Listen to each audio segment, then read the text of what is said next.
Hare Krishna. When you leave temptation, don't leave a forwarding address. Sometimes some people are tormented by stalkers. Stalkers are people who chase the other person and try to approach and intrude and trouble the person basically. So now in some cases the stalkers are stubborn, troublesome and dangerous. Then those who are being stalked may just decide to leave that place. Now for that strategy to succeed, they need to leave discreetly without leaving any forwarding address. Otherwise the stalkers will be right snapping at behind them, snapping at their heels. So similarly, we are often stalked and harassed by temptations. They just keep coming after us. And in some cases, for our own safety, we may just have to flee. Now, fleeing from temptation essentially means that we either go away physically from the tempting circumstance, or at least we drag our mind away from the tempting stimuli. Now, either way, basically, when we flee from temptation like this, we sometimes find that the temptation still keeps troubling us.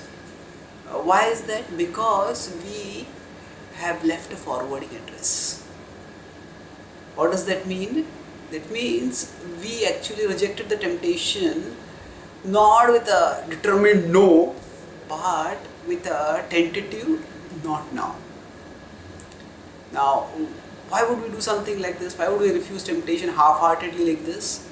Because often our refusal is prompted by external considerations such as, oh, what will happen to my reputation? What will happen to my public profile if people come to know that I have indulged in this temptation? So our refusal is not coming from inner conviction, and that's why we are open to indulgence when there is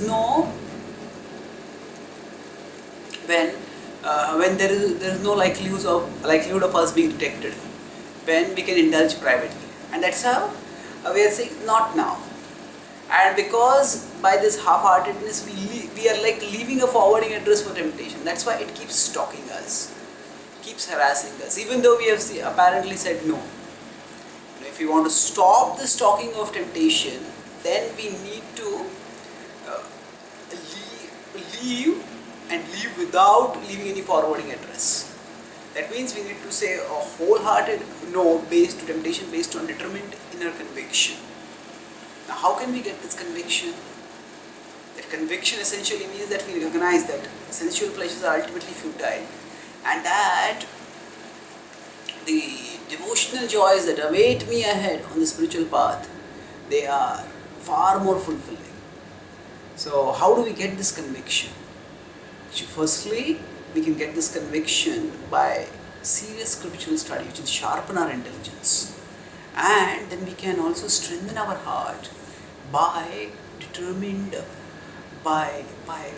absorbing ourselves in devotionally fulfilling activities like prayer and meditation.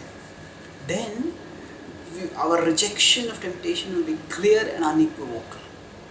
And when we don't leave any forwarding address like this, then temptation will no longer chase us. The Bhagavad Gita tells us that, Bhagavad Gita recommends such wholehearted rejection of temptation when it says in 6.24, Sanishchayena yoktavyo yogo anirvinna chetasa sankalpa prabhavan kamam tyaktva sarvana sheshataha manasaivendriya gramam viniyamya samantataha.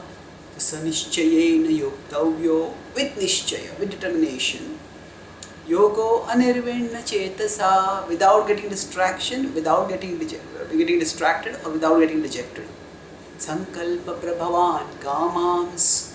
So sankalpa, the schemes for enjoyment that come from kama, from material desire, Tyaktva sarvan, give up all of them.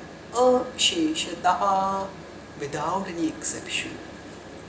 When you give up temptation like this, then we are basically leaving it without any forwarding address. Such wholehearted rejection is founded actually on a wholehearted embrace of Krishna within our heart.